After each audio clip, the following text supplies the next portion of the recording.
ఒకప్పుడు వాన కోసం ఆకాశం వైపు చూసేవాళ్ళం. ఇప్పుడు వాన వస్తుందంటే భయపడే పరిస్థితి ఎందుకు వచ్చింది? ఒకప్పుడు 4 నెలలు కురిసే వర్షం ఇప్పుడు 4 గంటల్లోనే నగరాలను ముంచేస్తోంది. మహారాష్ట్రలో రోడ్లు నదులయ్యాయి. కేరళలో కొండలు విరిగి పడుతున్నాయి.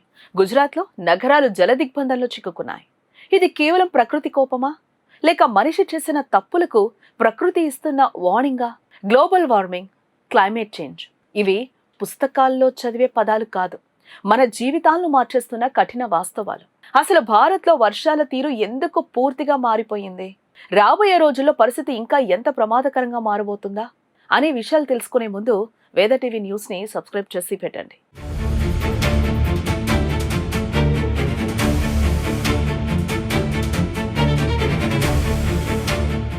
గత కొన్నేళ్లుగా ప్రపంచవ్యాప్తంగా వాతావరణంలో భారీ మార్పులే కనిపిస్తున్నాయి. గతంలో వర్షం అంటే రైతుకు పండగ, ఇప్పుడు అదే వర్షం ప్రాణాలకు ముప్పుగా మారుతోంది. మహారాష్ట్రలో కొన్ని గంటల్లోనే రికార్డు స్థాయిలో వర్షాలు కురుస్తున్నాయి. ముంబై, పూణే ప్రాంతాల్లో రోడ్లు నదులను తలపిస్తున్నాయి. కేరళలో కొండ చర్యలు విరిగి పడుతున్నాయి. గుజరాత్లో వరదలు సాధారణ జీవితాన్ని అతలాకుతలం చేస్తున్నాయి. హిమాచల్, ఉత్తరాఖండ్లో ప్రతి ఏడాది వరదలు, ల్యాండ్ స్లైడ్స్ పెరుగుతూనే ఉన్నాయి. ఈ పరిణామాలన్నింటినీ చూసిన తర్వాత ప్రతి ఒక్కరి మనసులో ఒకే ప్రశ్న: ఇది నిజంగానే గ్లోబల్ వార్మింగ్ ప్రభావమేనా? ఈ ప్రశ్నకు సమాధానం అవునని దిశగా కేంద్ర ప్రభుత్వం కూడా అంగీకరిస్తోంది. Assessment of climate change over the Indian region నివేదిక ప్రకారం భారత్లో ఉష్ణోగ్రతలు క్రమంగా పెరుగుతున్నాయి. దాంతోపాటు అత్యంత భారీ వర్షాలు, తీవ్రమైన కరువులు, బలమైన తుఫాన్లు కూడా పెరుగుతున్నాయని స్పష్టం చేసింది. ఇక గణాంకాలు చూస్తే పరిస్థితి మరింత ఆందోళన కలిగిస్తోంది.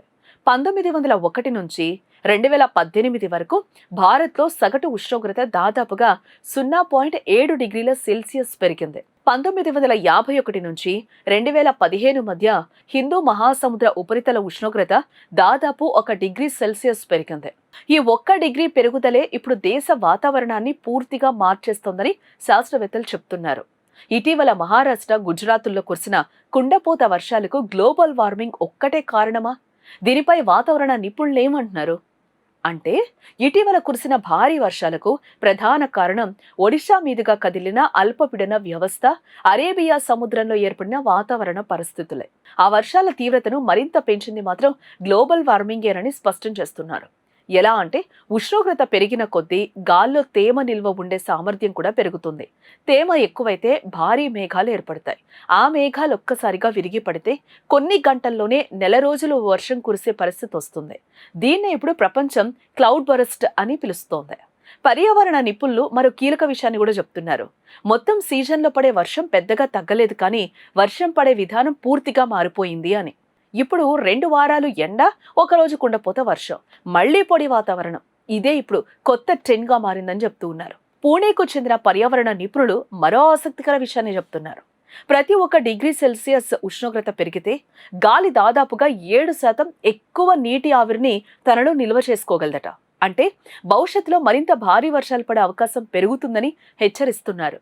కానీ ప్రకృతి వైపరీత్యాలకు గ్లోబల్ వార్మింగ్ ఒక్కటే కారణం కాదు. మనిషి చేసిన తప్పులు కూడా పెద్ద పాత్ర పోషిస్తున్నాయి.